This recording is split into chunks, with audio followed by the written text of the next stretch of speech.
Karoti ni igihingwa kizamukira mu butaka, ikabarizwa mu muryango w'ibimera witwa Apiaceae, ikaba ishora imizi mu butaka. Karoti zikaba zirimo amabara atandukanye, kuri uyu mubumbe harimo umweru, umuhondo n'umukara. Iki ni ikiganiro mugezweho na Entertainment, muhawe ikaze. Karoti y'ishyamba. Ubushakashatsi bugaragaza ko karoti izwi ku izina bita Queen Anne Lace ko ifite inkomoko muri Aziya mu Burayi, kandi igatekerezwa ko yashinze imizi maze iramamara. Yakoreshwaga nk'umuti mbere y'uko itangira gukoreshwa mu ngo nk'ibyo kurya. Karoti yahingwaga ndetse mu Bushinwa, mu majyaruguru y'uburengerazuba bw'i Burayi mu kinyejana cya 13. Muri Leta Zunze Ubumwe za Amerika, abantu batekereza ko karoti zatangiye gukwirakwira nk'ibyo kurya by'ibiyobyabwenge icyo gihe USA cyangwa se Leta Zunze Ubumwe za Amerika, ikiboko n'uburetwa bw'Abongereza. Karoti yahindutse ikimera bose mu kinyejana cya 20 bitewe n'ubuvumbuzi bw'agatangaza bayibonyemo. Ikinyabutabire cyitwa karotene ndetse ikaba isoko y'intungamubiri nyinshi. Icyo kinyabutabire nicyo kiha ibara rya oranje. Ibinyabutabire bigize karoti. Karoti igizwe n'ikinyabutabire cyitwa polystyrene kiba mu muryango w'ibihingwa byitwa Apiaceae. Muri uwo muryango nimo karoti ibarizwa. Icyo kinyabutabire ni umugisha ku batuye isi, kuko gifite icyo bita cytotoxic activity, tutibagiwe na falconil na falcadiol. Ibyo binyabutabire ni umwanzi karundura w'ibyita fango. Iyo bihuye niyo bifatana mu gakanu, falcadiol ituma karoti wumvamo kurura.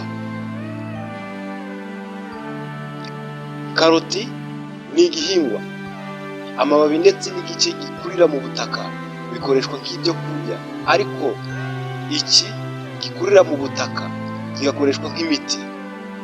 Karoti ikoreshwa irimo vitamini A, kandi igakoreshwa mu kurinda kanseri, kandi nanone igakoreshwa mu gutunganya igogora, kugabanya umubyibuho ukabije no ku babuze intungamubiri zitandukanye. Karoti itunganya kandi igashyira kuri gahunda iboneye imirwire mu gifu, ikaburizamo amazi ashaririye mu gifu bita acide,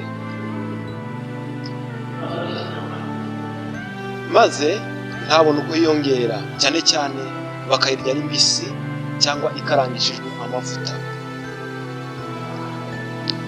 Mwibuke ko karoti ifite indi mirimo yo kunganira ingingo zindi mu mubiri. Ikize muri vitamini A, ifite umurimo wo kunganira no gukiza amaso arwaye ubuhumyi. Burya karoti ni ikiribwa kivura cyane abana, itera igikuriro, yongera ibirwanirira mu mubiri, irinda indwara y'impiswi kandi ikanayivura, igatera kureba neza, kuboneza uruhu n'umusatsi. Icyongereyeho nuko ikomeza amenyo kandi igakura neza, cyane cyane iyo ihekenye neza ari mbisi, ikomeza inzara n'umusatsi bikamera neza. Irinda imisenyi n'amaraso yipfundikanyiriza mu miyoboro y'inkari, icyo bita lithiase urinaire. Ivura indwara zo mu muhogo, inkorora n'inyama, kandi ishobora no gukiza ibisebe byo mu mara. Karoti yorosha uburibwe bwo mu gifu no kuyongera kwindurwa isharira yo mu gifu. Nicyo gituma kuyikoresha mu gihe urya ushobora kuzagukiza indwara y'ikirungurira. Urugero rwo kuyirya ni kurya karoti imwe, wenda kurya ukabikoresha kenshi kuko ntacyo yangiriza. Nawe ushaka kwikiza inzoka cyane cyane iyitwa opsiyo, Icy'ingenzi ni uguhekenya karoti ebyiri mu gitondo utaragira ikindi urya, ukabikora iminsi 7 wikurikiranije. Ubwiza n'akamaro ka karoti si aho bigarukira, birarenze, ifata mu migabane yose y'umubiri. Iki cyari ikiganiro ubuvuzi bw'ibimera, ni kuri Edutainment Official. Mwawe ikaze.